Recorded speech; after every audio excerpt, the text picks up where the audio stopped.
ایروزشتا بسای بخی خونه بریم؟ ایروزشتا بسای چی؟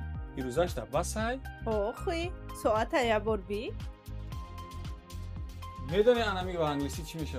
اما ایکی جو میدونم انمی به انگلیسی میشه call it a day. چه خیلی؟ کویا مثال بیار؟ برای مثال We have been working since morning. Let's call it a day. Let's call it a day. Let's call it a day. تو فراز را فهمیدی مانوشا؟ ها فهمیدی؟ بعد فهمیدم اگر شما هم میخواهید که چنین فرازه ها را آموزید، سامانه های اجتماعی روزنامه خطان را پیگیری نمایید.